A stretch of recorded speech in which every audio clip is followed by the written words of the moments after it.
Assalamualaikum warahmatullahi wabarakatuh. Selamat sore semuanya. Kami dari kelompok C1 akan mempresentasikan webinar kami yang berjudul Advanced Transformer Testing. Next.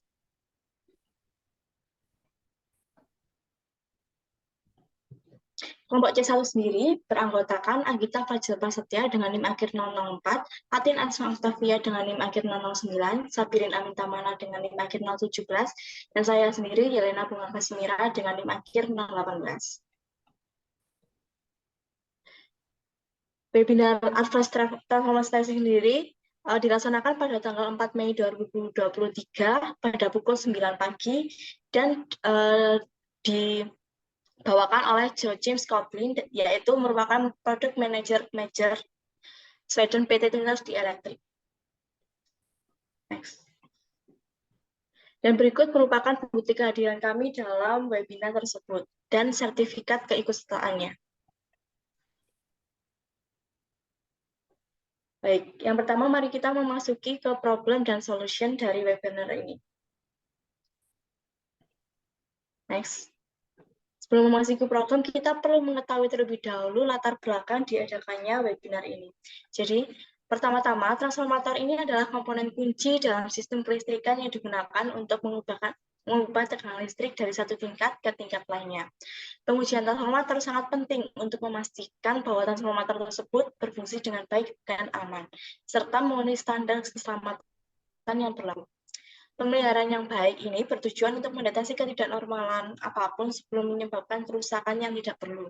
Pada akhirnya dapat diputuskan bahwa sudah waktunya untuk memperbarui atau memperbaiki trafo atau bahkan menggantinya, tergantung pada hasil evaluasi yang akan mencakup pertimbangan keselamatan baik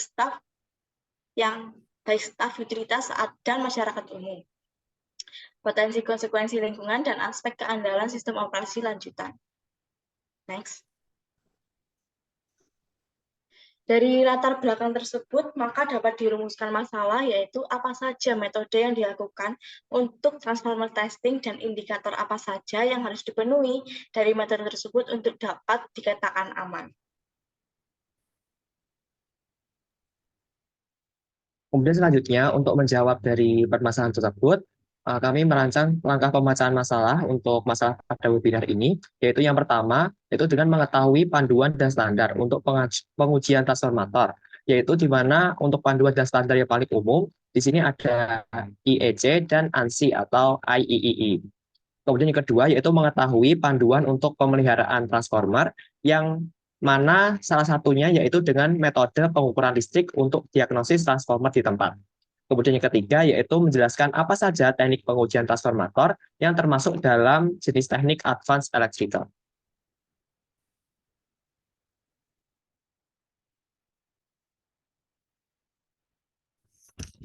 Selanjutnya ada pembahasan dari yang pertama itu ada frekuensi respon of stray losses atau FRS yang merupakan teknik pengujian transformer yang sangat berharga dengan cepat mendapatkan pengakuan di industri karena kemampuan FSL ini dapat mengungkapkan masalah dengan menggunakan metode pengujian kelistrikan lainnya. Selain itu, FRSL juga memiliki kelebihan yang mampu mendeteksi deformasi belitan dan dapat digunakan untuk pengujian reaktansi kebocoran listrik. Nah, FSLR ini sendiri berguna untuk mengungkapkan hubungan pendek antara untaian individu dalam bantal konduktor. Nah, bantal konduktor itu terdiri dari sejumlah helai konduktor yang diisolasi secara individual. Nah, saat melakukan pemeriksaan pengujian FLS itu terdapat beberapa fakta tentang transformator itu sendiri. Yang pertama itu ada arus melalui konduktor akan menciptakan medan magnet di sekitar konduktor, dan jika ada arus tersebut itu merupakan arus bolak-balik, maka medan magnet yang dihasilkan akan bervariasi terhadap waktu. Yang kedua itu jika flux magnet bervariasi saat waktu memotong konduktor, maka akan mengindikasikan tegangan di dalam konduktor tersebut. Nah, selain itu, transformasi itu sendiri merupakan penggunaan medan magnet yang bervariasi terhadap waktu yang dibuat dengan melewatkan arus AC melalui satu belitan transformator untuk mengindikasikan tegangan pada belitan yang kedua. Nah, ketika transformator diberi tegangan tetapi tidak membawa beban, maka arus yang dihasilkan itu berada di belitan primer saja. Sedangkan sebaliknya, ketika transformator dihubungkan ke beban dan diberi energi, maka akan mengalir baik pada belitan sekunder dan primer. Nah, tindakan gabungan aliran arus di kedua belitan itu akan menyebabkan beberapa flux didorong keluar dari inti untuk sebagian besar jalurnya. Hal ini disebut dengan flux kebocoran. Nah, flux kebocoran itu sendiri merupakan masalah yang dimana transformator akan mengindikasikan tidak secara konsisten dan seragam memotong belokan dari semua belitan. Nah, pada gambar di samping ini itu plot grafik flux saat transformator diberi energi dan belitan FL dihubungkan memendek, di mana pada gambar ini itu menghitung garis flux bocor yang memotong belitan tegangan rendah atau FL dan secara terpisah menghitung garis yang memotong belitan tegangan tinggi atau HF. Nah, oleh karena itu, flux bocor ini akan menginduksi tegangan yang berada pada belitan primer daripada belitan yang sekunder. Yang kedua itu ada frekuensi respon analisis, yang merupakan metode untuk mengevaluasi integritas mekanik dan geometrik inti dan belitan dalam transformator daya dengan mengukur fungsi transfer listrik pada rentang frekuensi yang luas.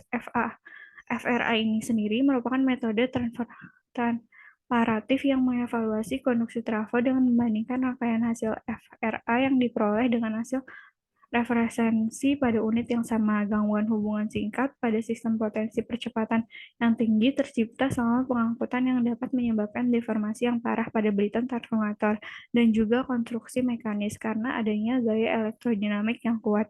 FRA ini sendiri merupakan alat yang berguna untuk uji penerimaan, commissioning, relokasi pasca kesalahan pengujian pembuatan transformator daya.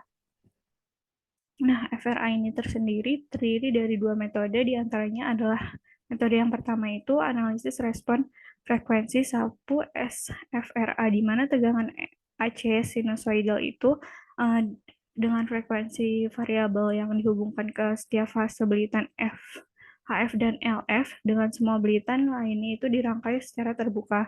Nah, tegangan input dan tegangan outputnya itu diukur pada frekuensi yang berbeda.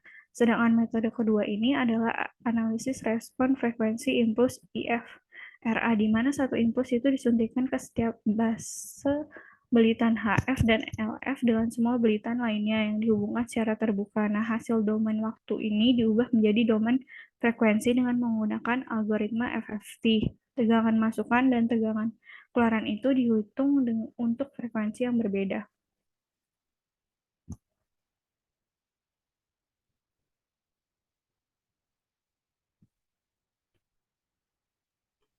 Berikutnya adalah metode polarization, depolarization current. Dari metode ini kita dapat mendeteksi ketidaknormalan pada transformator itu diantaranya adalah yang pertama, kandungan air dalam insulasi selulosa padat dari insulasi kertas minyak, yang kedua adalah kegagalan insulasi, ketiga penuaan insulasi, keempat kontaminasi cairan insulasi dengan partikel asam air dalam insulasi padat dan cair, dan yang terakhir kerusakan sebagian lapisan busing kapasitif. Nah, indikasi terjadinya ketidaknormalan dalam metode ini adalah dengan adanya kelembapan tinggi dalam minyak. Next.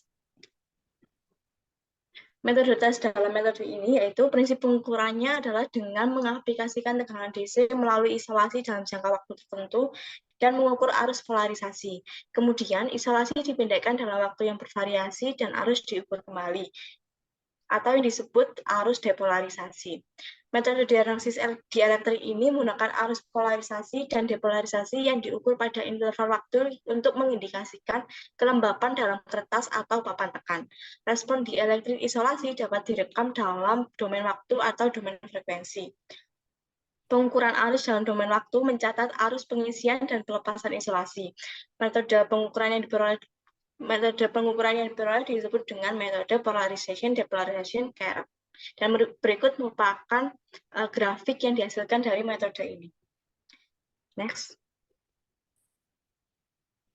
Metode yang keempat adalah frekuensi domain spektroskopi. Ketidaknormalan yang dapat dideteksi dengan metode ini adalah diantaranya kandungan air dalam isolasi selulosa padat dari isolasi kertas minyak, kegagalan isolasi, kontaminasi cairan isolasi dengan partikel, dan asam. Indikasinya sama seperti di metode sebelumnya, yaitu adalah kelembapan tinggi dalam minyak. Metode ini dapat dilakukan, yaitu proses pengujian FDS dimulai dengan mengirimkan sinyal frekuensi sinusoidal melalui transformator dan mengukur responnya. Sinyal frekuensi yang digunakan dapat berkisar dari frekuensi rendah, misalnya 1 Hz, hingga frekuensi tinggi, misalnya berupa beberapa kHz. Pada metode FDS, respon transformator terhadap sinyal frekuensi ini dicatat dalam bentuk spektrum impedansi yang mencakup informasi tentang resistansi, reaktansi, kapasitansi, dan faktor disipasi pada setiap frekuensi yang diuji. Dengan menganalisis spektrum impedansi transformator, dapat diidentifikasi adanya perubahan atau anomali pada isolasi transformator. Misalnya, jika ada peningkatan faktor disipasi pada frekuensi tertentu, hal ini dapat mengindikasinya adalah adanya kelembapan atau kerusakan pada isolasi. Next.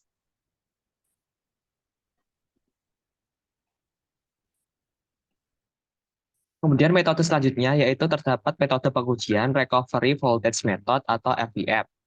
Untuk metode ini sendiri yaitu merupakan teknik pengujian yang digunakan untuk mengevaluasi tingkat kelembapan dalam isolasi komposit oil solid pada transformator daya. Kegagalan yang dapat dideteksi dengan menggunakan metode ini yaitu adanya indikasi kelembapan internal atau penuaan pada isolasi oil paper. Kemudian untuk indikasinya terjadi kegagalan ini yaitu adanya kadar air yang tinggi pada minyak. Untuk metode pengujian menggunakan recovery voltage method ini yaitu yang pertama, isolasi diisi dengan tegangan DC selama beberapa waktu. Selanjutnya terdapat hubung singkat yang diterapkan untuk waktu yang jauh lebih singkat, biasanya setengah dari waktu pengisian. Setelah itu hubung singkat dihapus dan tegangan pemulihan diukur dengan nilai maksimumnya digunakan untuk penilaian. Langkah-langkah ini kemudian akan diulang dengan waktu pengisian yang semakin singkat. Hasil pengukuran tegangan maksimum dari setiap pengulangan digunakan untuk membuat polarization spectrum atau spektrum polarisasi. Spektrum ini digunakan untuk mengevaluasi kandungan kelembapan dalam selulosa atau dalam komponen isolasi pada transformator. Metode recovery voltage method ini akan memberikan informasi tentang tingkat kelembapan dalam isolasi. Kelembapannya tinggi dapat menyebabkan penurunan kinerja. Maaf, mungkin bisa slide sebelumnya.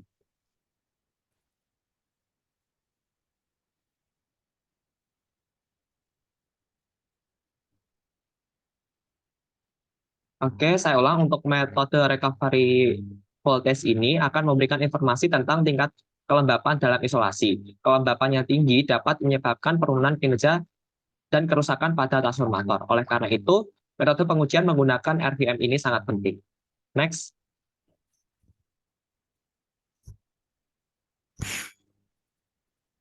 Untuk metode selanjutnya yaitu terdapat metode electrical method for partial discharge atau PD. Metode ini sendiri merupakan teknik pengukuran yang digunakan untuk mendeteksi dan mengukur partial discharge atau PD dalam peralatan listrik. Metode ini berguna untuk mendeteksi kesalahan isolasi tunggal yang merupakan kegagalan pada titik isolasi dalam peralatan listrik. Dalam beberapa kasus, kesalahan isolasi tunggal dapat menjadi tanda awal masalah yang lebih serius. Untuk indikasi kegagalan pada metode ini menggunakan yang melibatkan pengukuran gas yang terlarut dalam minyak isolasi peralatan listrik. Keberadaan gas-gas tertentu dan perubahan konsentrasinya dapat memberikan petunjuk tentang adanya kegagalan isolasi. Untuk metode pengujian menggunakan metode ini, yaitu yang pertama, metode electrical method for partial discharge atau PD measurement merupakan teknik yang digunakan untuk mendeteksi dan mengukur partial discharge dalam peralatan listrik. Metode ini melibatkan penggunaan beberapa jenis penghubung, seperti kapasitor bushing, transformator arus frekuensi tinggi, dan kapasitor penghubung. Metode pengujian ini sendiri dijelaskan dalam standar IEC 60270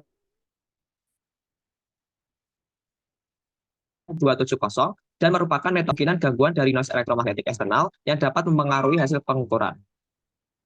Kemudian teknologi terkini seperti pengukuran PD multi-channel yang dapat merekam PD pada semua saluran secara bersamaan, serta metode baru seperti Three-Phase Amplitude Relation Diagram atau 3PERD atau Three Center Frequency Relation Diagram dapat digunakan untuk memisahkan sumber-sumber PD satu sama lain dan dari gangguan noise elektromagnetik eksternal. Dengan kesimpulannya, dengan menggunakan metode electrical method for partial discharge ini, kita dapat mendapatkan informasi tentang PD dalam peralatan listrik. Hal ini dapat membantu dalam mengidentifikasi masalah isolasi seperti celah dalam isolasi atau kelembapan yang berlebih yang dapat mengarah ke dalam kerusakan peralatan. Next.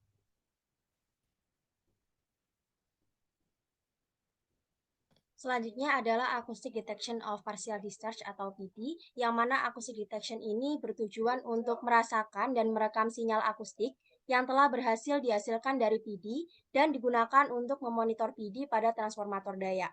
Nah, pada metode deteksi akustik ini didasarkan pada fakta bahwa ketika partial discharge itu terjadi, maka terjadilah pelepasan energi yang menghasilkan gelombang suara atau getaran di dalam peralatan kita, dan deteksi akustik PD ini melibatkan penggunaan sensor khusus yang dapat mendeteksi gelombang suara ataupun getaran yang dihasilkan oleh PD.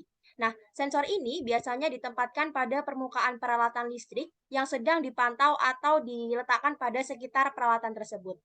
Nah, pada gambar 1 atau gambar yang atas, ini menunjukkan percobaan sensor akustik pada trafometer, dan gambar yang kedua, yang bawah, menggambarkan metode kombinasi sensor serat optik dan piezoelektrik. Sebenarnya banyak untuk jenis sensor yang telah digunakan, yang lainnya seperti mikrofon, piezoelektrik yang lain, sensor serat, ultrasonik, dan lain-lainnya.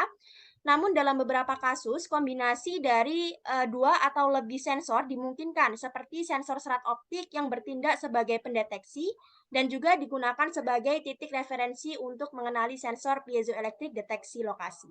Next. Nah, untuk mengidentifikasi sumber, perlu untuk menangkap sinyal yang dihasilkan oleh PD yang dapat bervariasi dari 10 kHz hingga 300 kHz. Lalu kita mengubahnya menjadi sinyal listrik yang kemudian dianalisis menggunakan teknis pemrosesan sinyal.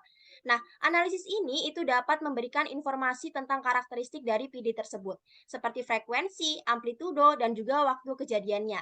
Data ini itu dapat digunakan untuk mengidentifikasi lokasi dan juga tingkat keparahan dari partial discharge, serta membantu perubahan seiring waktunya. Dari metode akustik PD ini memiliki beberapa keuntungan. Yang pertama, tidak diperlukan pemutusan atau gangguan pada peralatan yang sedang beroperasi, sehingga tidak mengganggu proses ataupun aktivitas yang sedang berlangsung. Yang kedua, metode ini dapat mendeteksi PD yang terjadi di dalam peralatan yang tidak terjangkau oleh metode pengujian lainnya. Dan yang ketiga, deteksi akustik dapat digunakan secara kontinu untuk pemantauan jangka panjang, yang mana memungkinkan deteksi dini dan juga tindakan pencegahan yang tepat. Namun, deteksi akustik PD ini juga memiliki batasan atau kekurangan. Misalnya, suara atau getaran lain yang dihasilkan oleh peralatan ataupun lingkungan sekitarnya dapat mempengaruhi akurasi deteksi PD. Selain itu, interpretasi hasil pengukuran akustik itu bisa dikatakan rumit dan memerlukan keahlian yang khusus untuk mengolahnya. Next. Selanjutnya yakni pengukuran partial discharge atau PD menggunakan teknologi UHF atau Ultra High Frequency, yang mana merupakan metode yang digunakan untuk mendeteksi dan mengukur kejadian PD pada peralatan listrik dengan memanfaatkan gelombang radio frekuensi tinggi.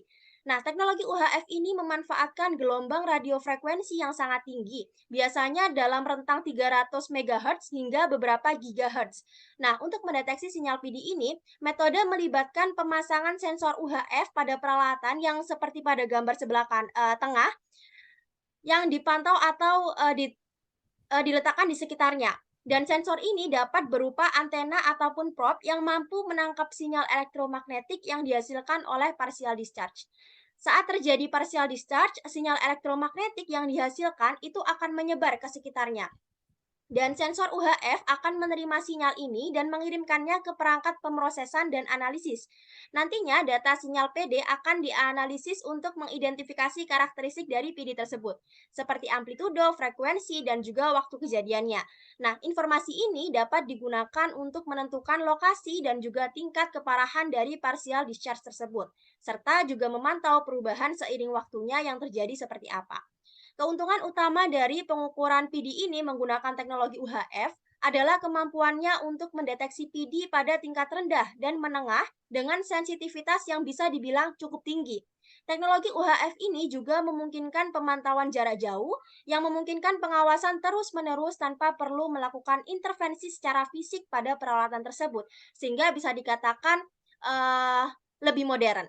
Namun, terdapat juga beberapa batasan dalam pengukuran PD menggunakan teknologi UHF. Misalnya, pengukuran dapat dipengaruhi oleh keberadaan sumber interferensi elektromagnetik lainnya ataupun gangguan di lingkungan sekitarnya. Selain itu, interpretasi data yang diperoleh melalui analisis sinyal UHF itu dapat rumit dan memerlukan pemahaman yang mendalam tentang karakteristik partial discharge yang dihasilkan.